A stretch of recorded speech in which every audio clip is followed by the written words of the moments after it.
The following program contains coarse language and mature subject matter. Viewer discretion is advised. Tonight, the CBC Winnipeg Comedy Festival presents Game On!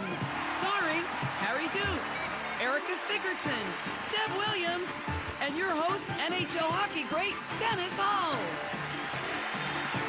And now, please welcome tonight's first star, La Première Étoile, Dennis Hull.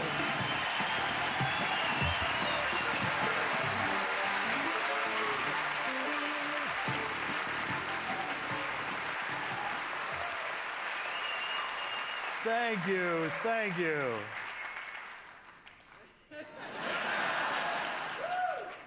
Probably thought it was Bobby without hair, eh?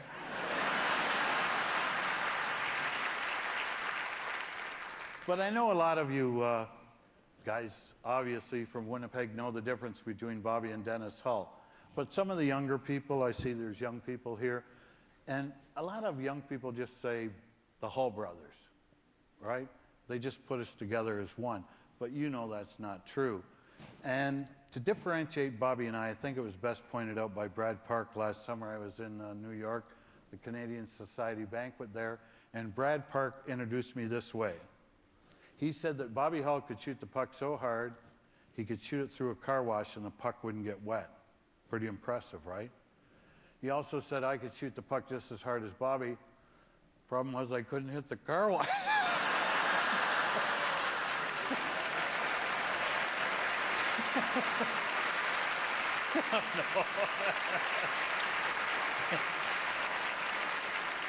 But I do have a claim to fame in Point Anne, Ontario, where Bobby and I were born. There's a huge billboard, which is 46 feet long, 16 feet high. I've measured it.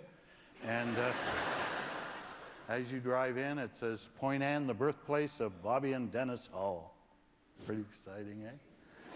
Bobby's name is in 10-foot letters. And I pencil my name in every time I go home.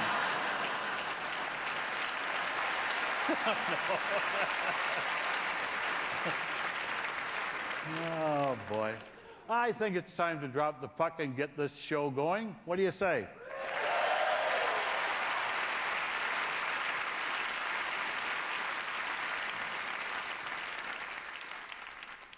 Our first comedian is a huge sports fan and has attended every Grey Cup since he was 6 years old.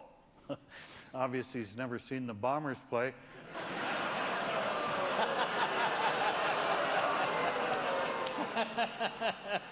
Ladies and gentlemen, Harry Duke.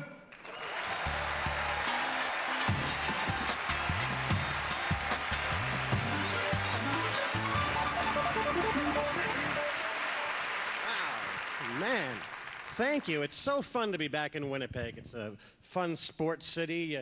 I don't do sports as much now that I'm getting a little older. In fact, that's how I know I'm getting older, the fact that I don't do it. I have no cool injuries anymore, you know? Like when I was a kid, I hurt my knees playing rugby, and I hurt my back playing basketball, and I hurt my elbows and my shoulder playing baseball. And it was cool because it's something to brag about, you know? But now I have no cool injuries. Last injury I had, a couple of weeks ago, I pinched a nerve in my neck, yawning. Nothing to brag about. My favorite time of the year is always the Stanley Cup playoffs. I love the playoffs. I love the deeper they get into it. Fans start showing up at the games and they bring their own homemade versions of the cup. They never look anything like the Stanley Cup. You ever seen these things? You want to say to them, have you ever seen the Stanley Cup? It's a giant silver majestic thing. You've got a upside down hubcap gaffer taped onto a box of Tide and spray painted brown. What the hell are you thinking? Of course, I don't need to tell you guys about the Stanley Cup, but Winnipeg, Stanley Cup City, baby. Yeah, I think we all remember the 1896 Cup. Yeah, sure, Dan Bain and Fred Higginbottom. Yeah! Sure. The 1896 Stanley Cup, where the mighty Winnipeg Victorias defeated the Montreal Victorias in the series that confused people in Victoria all to hell. But I love sports. I love the language of sports. Some of the sayings confuse me. Personal best has always confused me. I hate it when people say, well, I was going for a personal best. It usually just means you didn't win. You know, I mean, if you won, you'd probably go, hey, I won, you know? You don't have a lot of people, hey, you just won an Olympic gold medal in world record time. Gee, I wonder if it was a personal best. World record would sort of indicate faster than anyone in history, so probably. Another one of the phrases you hear a lot is my own worst critic. There was a point earlier in the season where Brian McCabe of the Leafs was being booed every time he touched the puck, and the press is talking to him, and they go, "Does it bother you with the fans booing?" And he goes, "No, that doesn't bother me at all, because I'm my own worst critic." And my first thought was, wow, you've never heard of the internet. It's like, if you think you're tougher on yourself than anyone, why don't you Google your name, go to a fan site. I mean, there's people online who every time you touch the puck want to slash their throat and burn your hometown. And that one is signed by the user Brian McCabe Rules 24. When I go to games, I love to sit in corner seats. That's my favorite. But now when you go to the arenas, they all have big giant screens, and they show the game while it plays on. And every time the puck comes in the corner, there's always kids who jump up because they want to get in the screen. You ever sat behind one of these knobs? Man, every time they get up, and you go, "Hey, can you sit down? Like, you're blocking everyone's view." They go, "Hey, I just want to get on TV." It's like, "Yeah, do it again. I'll get you on the news." Plus, when you look on the big screens, they always have lots of corporate advertising. I don't mind corporate sponsorship in sports, you know, as long as it's pretty used in the event, I think. That's only fair. Like, I've never been too comfortable with race cars being sponsored by breweries. Also, the Boston Marathon's weird. Guinness Beer are the official sponsor of the Boston Marathon. It's kind of an odd mix, you know. So I think if they're going to put the money in, you should have to use it during the event, you know. So now instead of all those quick water stops and all the energy drinks, now each time you have to stop and drink a pint of Guinness.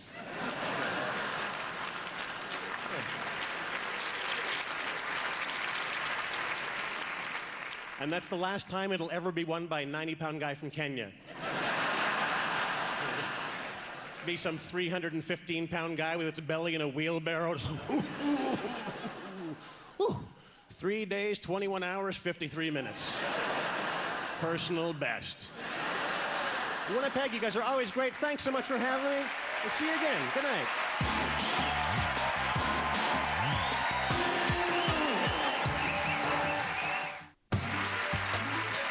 You know, Bobby and I played before they made a lot of money, right? And that's why I look the way I do tonight. We just have the one set of hair, and Bobby has it.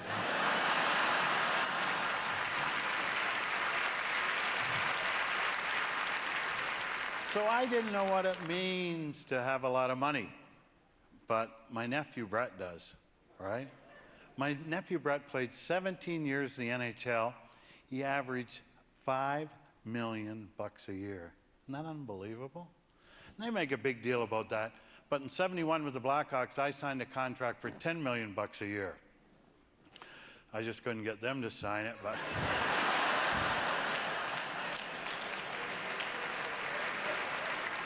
No. But I was playing golf with Brett last summer, and he said, "Uncle Dennis, what would you have done if you'd made $5 million a year?" I said, "I would have quit at Christmas." All right, our next comedian isn't a sports fan.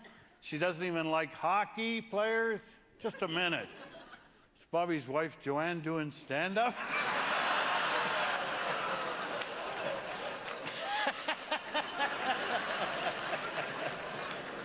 How about a warm welcome for Erica Sigurdsson. Erica.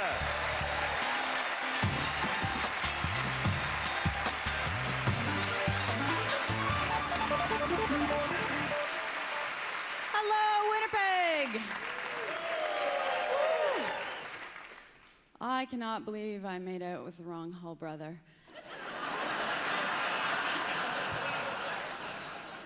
Should have Googled that. Don't get me wrong, I'm not against sports per se. It's just I have this nagging feeling that while my fiance loves me, he seems to love sports just a little bit more. Planning our wedding around the playoffs, that's been a bit annoying. Luckily, he's a Canucks fan, so... May wedding looks like a go. I'm always amazed at how much sports trivia people can memorize, every fact about every player in the CFL, and I can't help but think, couldn't you use that memory for med school? You like eating at Subway? That's okay? Awesome. I don't think your ability to memorize proves you're a fan. I could do that. I just choose to memorize other stuff, like the speed limit, our postal code, my birthday, You know, the stuff you rarely use in life. Not the everyday things like who scored the most goals in the 89-90 season. Ever since childhood, it seemed that normal social rules didn't apply in the presence of a sporting event. You shouldn't hit your kids. Definitely should never kick your kids unless they walked in front of the TV during the game. Dad didn't even have to get up, just boom, right to the spinal column. Not supposed to really have alcohol around kids, except on hockey night where it's perfectly acceptable for a 6-year-old to shuttle beer back and forth to living room. I'm from Vancouver, and we have our fair share of sports fans, but they like to go a bit organic. Half the city's in Canucks jerseys, the other half in yoga gear. Die-hard yoga fans, mat over their shoulder, just in case an impromptu class breaks out at Starbucks.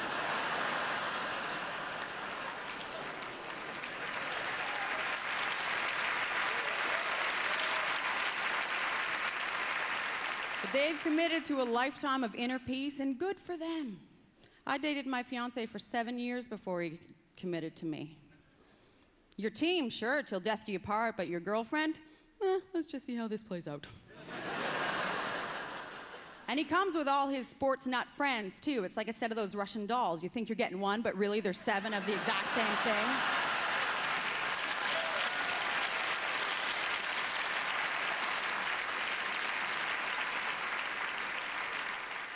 And they look like grown men at first glance until you look into their glassy, drunken eyes and you see that 12-year-old boy inside wanting, I want to play. When I was a kid, I wanted to be a ballerina. It didn't happen. I let it go. I don't show up at the ballet in a tutu.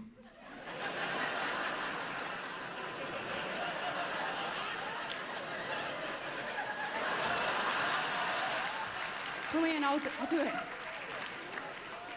Go to my niece's dance recital holding a double-double and a player's filter. Play-A! Play-A!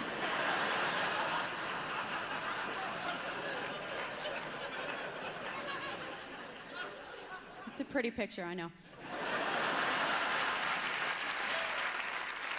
But the dream of playing in the NHL never really leaves a Canadian male, and thus they become a fan.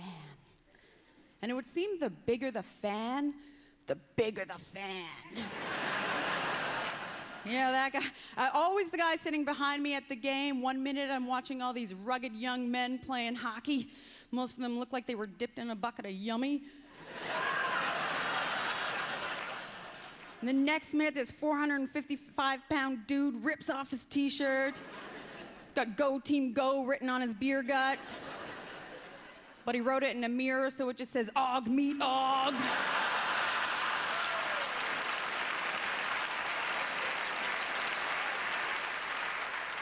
These are the sports fans, or fanatics, as they call it in the mental health profession. Typically display behavior that in any other walk of life would be seen as criminal. Like you'd call the cops.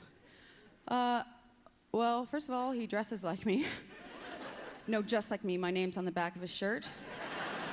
Yeah, he's got my schedule. He knows how much money I made. Yesterday, he showed up at my work and started screaming at me, telling me how to do my job. Threw a beer can at opposing counsel. They'd put you in jail, which you might like because you get to dress like a bunch of other men. What is with that? What is with the jerseys? I don't get why you'd want to walk around with another dude's number on your back. Like when I was in high school, I got to wear my boyfriend's Letterman jacket, but that's because I wanted everybody to know who I was in love with. Guys are just out there. Hey, I'm not gay. But if I was... Sidney Crosby. Thank you very much, Winnipeg. Good night.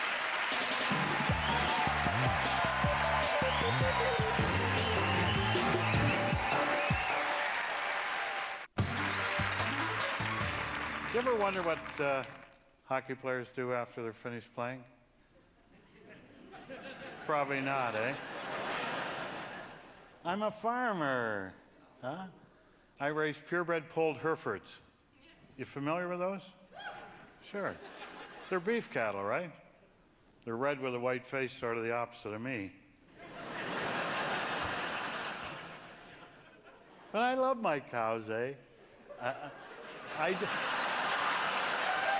love my cows. I'm at my barn every morning at dawn, don't come home till dusk. A couple months ago, my wife Janet said, I think you love those cows more than me. I said, yeah, but I love you more than the chickens. Don't ever say that. But even when I try to talk my way out of stuff, I still get in trouble, right? Like, I know she's really mad at me. So before I went to the barn, one day, I thought, I'm going to give her a cute nickname. Huh? Because I've never given her a nickname, right? So before I went to the barn, I said, see ya, hollyhock. Eh? Tall, beautiful flower. Thought that was really nice. I came home that night and I said, hi, hollyhock. She's all hollyhock, yeah. I said, what's the matter? Well, she said, I looked up hollyhock in my gardening book. I said, yeah, what's it say? She said, no good in beds, but great up against the garage.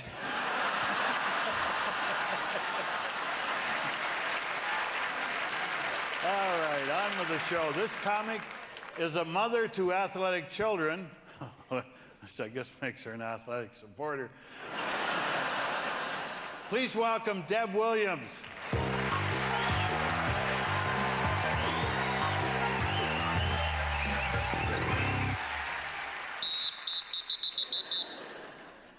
Parents, your kid does one of the following regulated activities: soccer, football, rugby, ice hockey, ball hockey, street hockey, roller hockey, moist sawdust hockey, or shinny. Good parents support their children in activities that leave them with no cartilage in their knees or no connective tissue in their shoulders. Your child is now a competitor, and whether a U3 Olympic tadpole baby racer or a black belt in full contact caged mixed martial arts, you are on this team now, all right? I want you to get your notebooks out and take some notes here, okay? This is the game plan for the parent team. Pre-dawn, every weekend and holiday, you must gleefully drive your fungus and fetid food-filled vehicle to games and practices located just out of range of Google Earth. You must be short one seatbelt per half dozen smelly, acne-caked, overstimulated, undermannered players that you have been entrusted to transport to a sodden or ice-encrusted, dust or wood chip-filled, complex field or pitch, whichever is the least comfortable to habitate at any given season.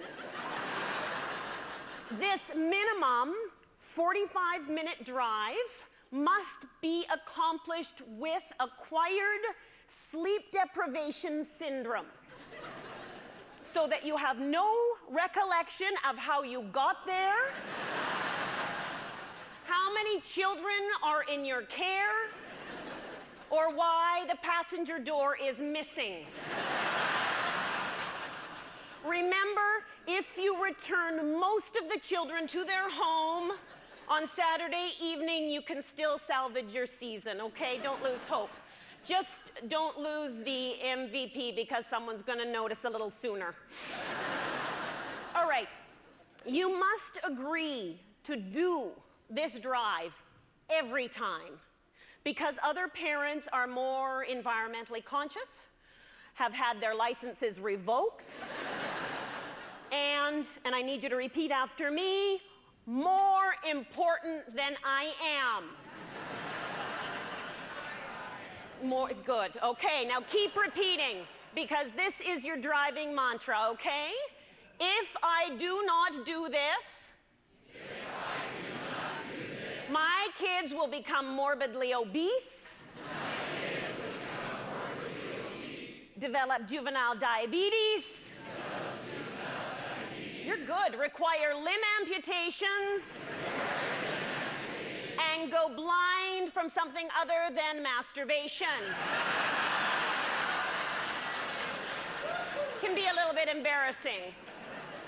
Now, you must fundraise. I think we're all aware of that.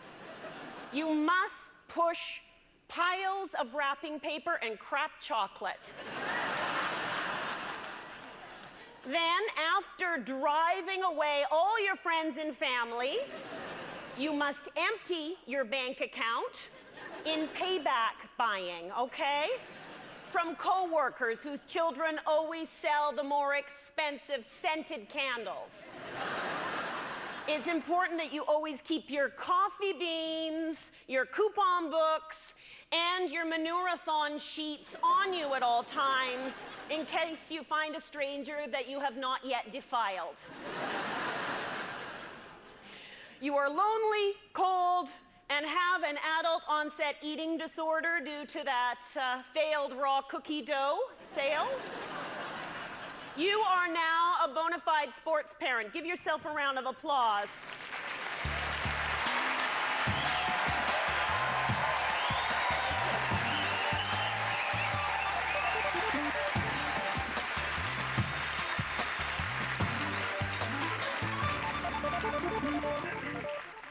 It's fast, eh? That's our show for tonight, ladies and gentlemen. I've had a great time here in Winnipeg. Like so many Winnipeg Jet usherettes have said to my brother Bobby, thanks for having me and good night.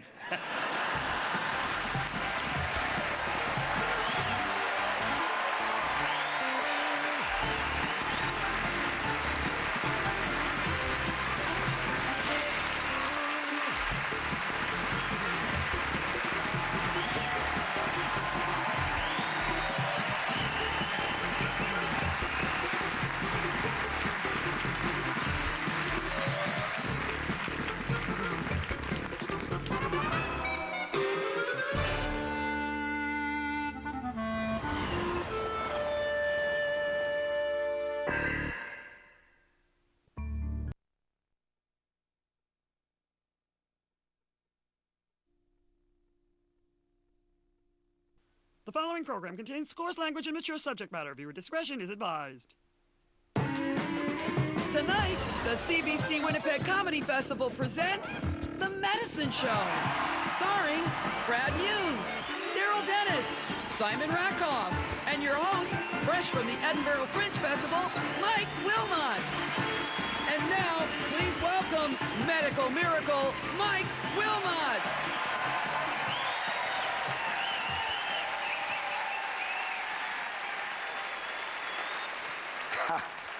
Good evening, and welcome to the Health and Medicine Show, Ladies and Germs, because of the medicine. So basically, it's welcome, ladies and gentlemen, and your germs. Welcome to the show. Before we start, though, if you give me a second, my doctor says I'm not getting enough wieners.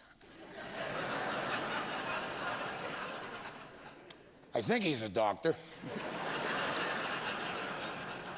Heavy-set fella, wearing a mask, so maybe he was a drywaller. I don't know what.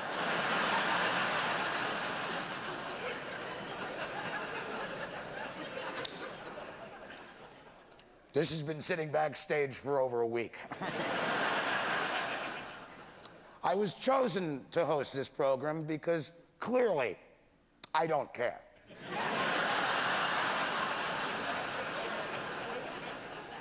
I eat hot dogs, I eat Kraft dinner, I smoke cigarettes, and I drink beer, like a lot of Canadians. And when I drop dead, there will be no mystery.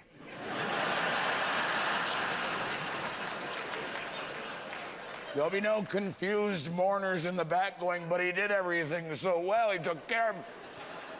There'll just be the odd guy losing money on some kind of, death pool. If he only lasted a week, we could have got him. I'm a glutton, and I'm a lummox. I think that makes me a glummox. Excuse me. Started choking for a second. Nurse! Come on, honey.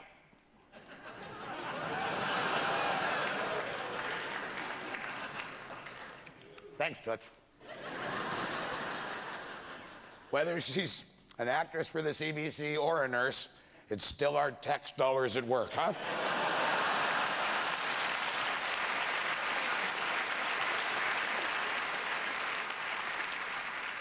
I mean, even if I were to think about getting in shape, I don't know what health is anymore, you know? When I was a kid, you know, boiling potatoes in wiener water was a healthy alternative.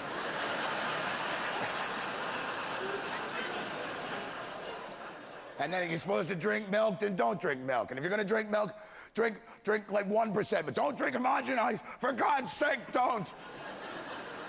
Is milk good? Is it bad? I don't want to start any fights. But 1% milk is better than homogenized. And a friend of mine went and said, well, 1% or less. 0% milk? I think that's water, you idiot. 0. Now, men do die before women, and it's not like the old joke, you know, we want to. Well, maybe it is exactly that. Men don't like to visit doctors because we don't like being poked and prodded like we're a cadaver and periodically entered. Once in my life, I went through that procedure. The doctor was behind me where he's supposed to be. And he's in there, and you know what he says? Eat a lot of cheese.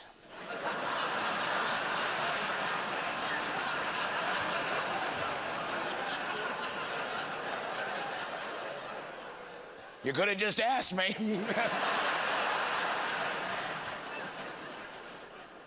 Something drastic would have to happen to a man before he'd volunteer to go see a doctor. Something crazy.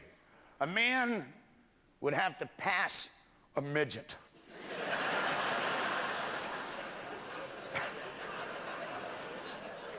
and not a friendly like one, you know, like the ones on TV.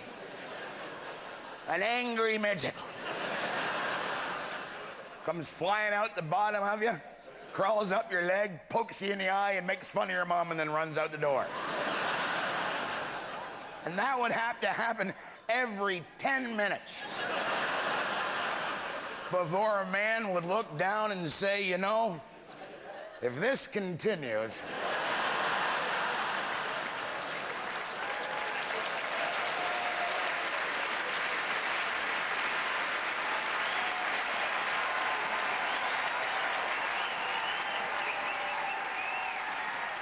this performer is going to speak to you about pills in the pharmaceutical industry. Now, half of you have been given punchlines, the other half a placebo.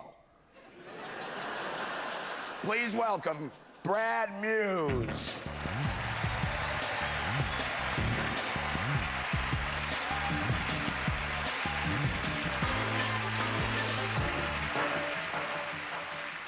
Thank you, folks. They say laughter is the best medicine. Unless you have stitches, then it's just the worst thing ever. I stand here before you, 45 years old, overweight, with high blood pressure, high cholesterol, but an excellent drug plan. So I'm what you would refer to as a pharmaceutical company's wet dream. I gotta tell you, I am quite thrilled about being a target demographic again. You know, I haven't had this much attention since I was a white male between the ages of 18 and 34. But back then, the products were a lot cooler that were directed towards me. You know, they were like cars and clothes and, you know, beer, stuff to help me get girls. Now it's stuff to help me not get gout. But middle age, that's where the money is for the drug companies, right? Because think about it, there's no money in healthy people. There's no money in dead people, but half-dead people. Ka-ching. But yeah, in your 40s, they start targeting you, the drug companies, right? I was reading a magazine the other day, and there's an ad there that said, enjoy your grandchildren, have your prostate examined.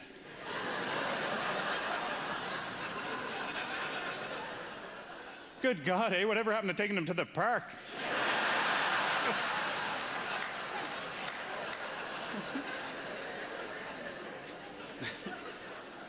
And the drug ads, they're frightening. Did you ever just catch the end of one? I woke up from a nap the other day, and all I heard was may cause decreased sex drive and gynecomastia. That's man boobs, folks. I don't know what condition is worse than man boobs, but I can tell you this, there's no room in my marriage for two people with breasts who don't want to have sex.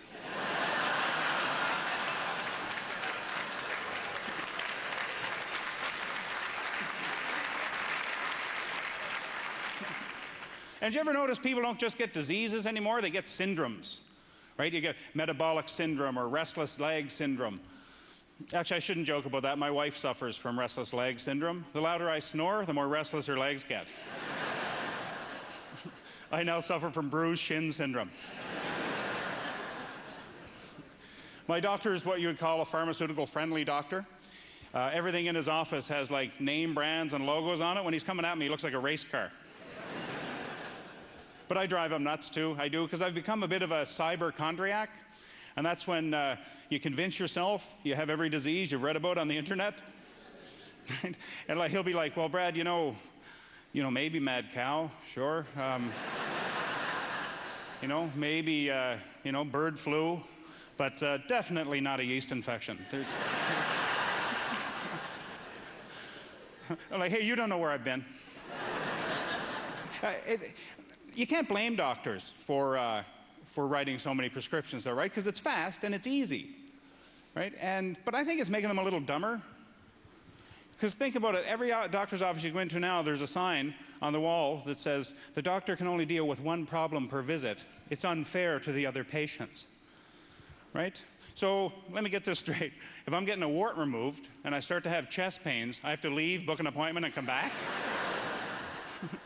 You know what, Doc? The guy at Tim Hortons gets me a coffee and my donuts.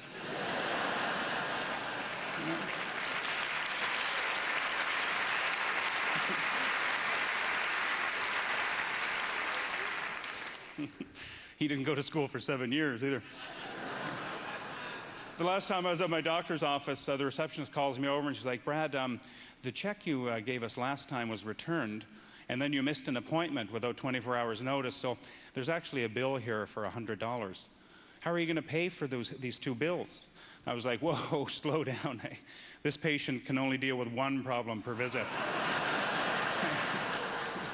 It wouldn't be fair to my other creditors if I was to pay you in full.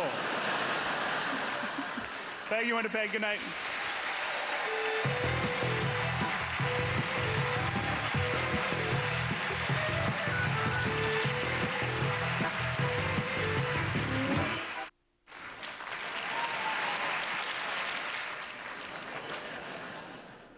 If Western medicine lets you down, you can always explore other options, like dying.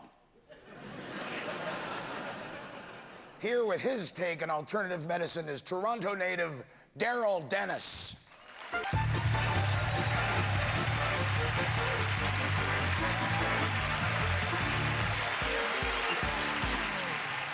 right. Winnipeg, Manitoba. Yeah. Ow! The only city in Canada where natives are the majority and white people are nervous, man. Love this town. It actually does make sense to have a First Nations person on the show because of the contributions my people have made to the world of medicine. For example, Native people discovered podophyllin, which cures venereal warts. You're welcome. Native people also discovered aspirin, which cures headaches. See how the two are related there? So we had no chance of venereal warts and no chance of headaches.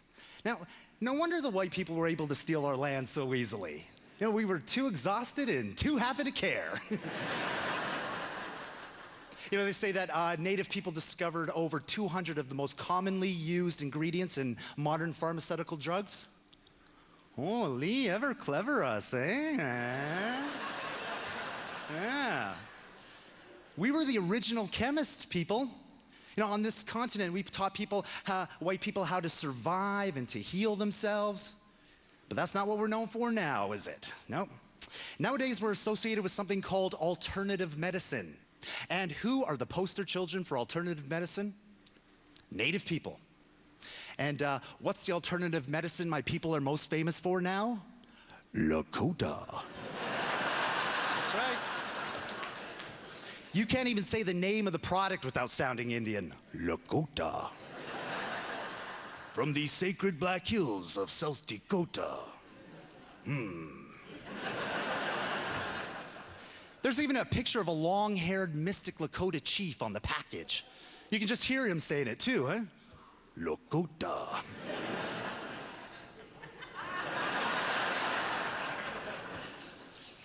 Well, I got news for you folks. Lakota was invented by a Métis guy from Canada. I guess Métis brand products didn't sound like they had the same healing powers, huh? Hey folks, are your inflamed joints ruining your jigging? Is arthritis making your fiddling feeble? Are sore muscles causing mischief with your meatchief? Then you use Métis brand pain reliever. It'll cure your pain, but it'll make you half white.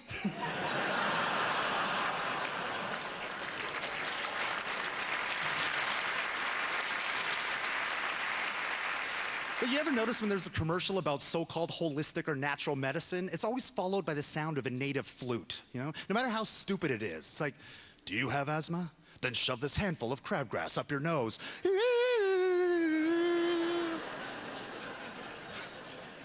Do you have a brain tumor? Then stick your tongue into this bowl of pond scum. Oh, a flute. Well, yes, that must have been how my ancestors did it then. Yeah. But it's all marketing, people. I mean, if there's one thing I can say about that, so just be skeptical, okay? I mean, this is your health we're talking about. The only thing that marijuana is guaranteed to cure is ambition. You got it? Oh, you guys know, huh? When someone tells you that Reiki is the only way to cure testicular cancer, then you rear up and you kick them in theirs, okay? Capiche? And if you're ever looking for an actual holistic alternative certified Indian remedy, it's simple. Just do this. Take 2 aspirins, call me in the morning, play a flute, and leave my people out of it. Thank you, Winnipeg.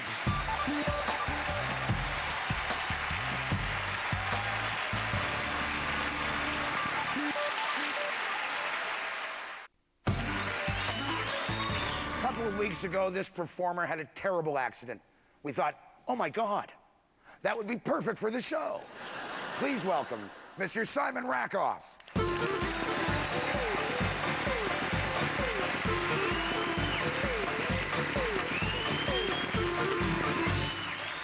Oh, thank you so much. It's lovely to see you. You gotta love a health show with fat guys on it, huh?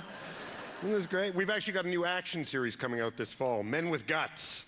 So look out for that. It's gonna be very exciting. Oh, well, I'll tell you how the story comes about. I went to the organizing store last week after I finally found my keys. I need to get organized. Yeah, it was a bad organizing store, really. It took me forever to locate what I was looking for, you know. And I bought a rack. I bought a rack to store pot lids in my kitchen down here. Now, you may wonder how this relates to our medical system. I don't know if you can see the gash on my head. It's immediately behind the little tuft of hair in the front of my head. And yeah, it's sort of like a little border to the bald spot now. I've got a little line that you can't cross with hair. And this came about because I used to store my pot lids on hooks above my head.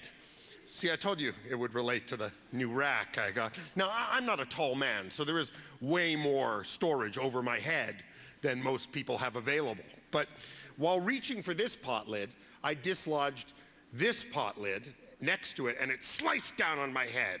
And it's a massive weight. I use heavy cast iron pots because Teflon is dangerous.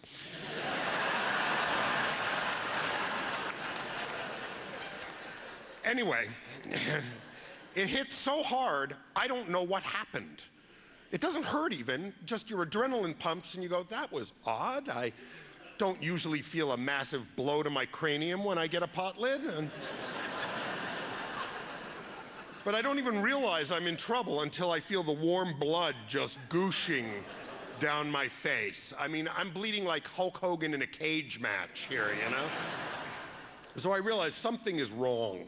I look in the mirror and I look like Carrie at the prom, you know? And I'm holding my head together with my hands, literally, because I'm going, oh my God, my brain is gonna fall out. Which would be a concern because, you know, I use it in my work. And fortunately, I still had the brain power to dial 911 and called immediately.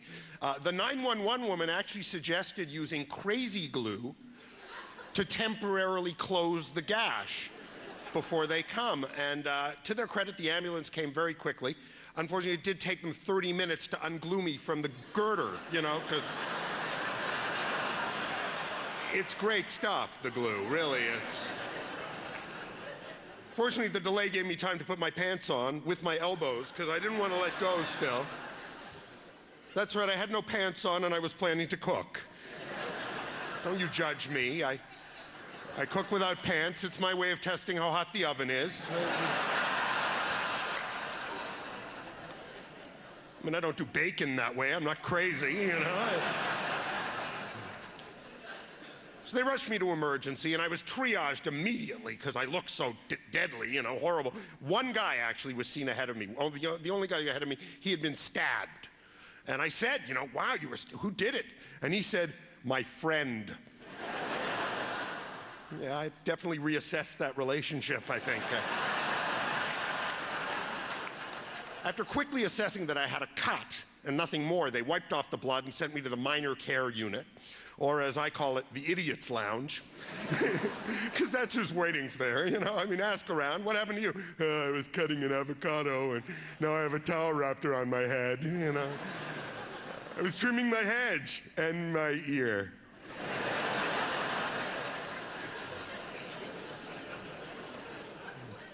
I just had to get the toast out with a fork.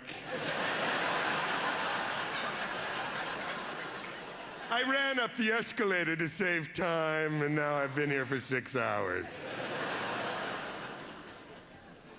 I stored cast iron pot lids over my head. Believe me, I got my laughs there. Really, See, the thing is, the wake gives us idiots time to reflect. Hey, maybe I should buy a rack for my pot lids. Maybe I'll use my hands when I ride my bike. Maybe I won't skateboard off the roof next time. Maybe I won't be so eager to get that last drop of margarita out of the blender.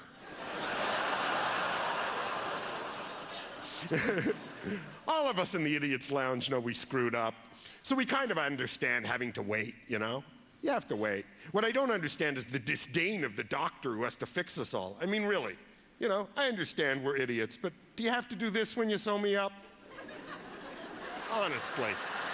Well, that's it for me. Thanks for listening, and stay safe.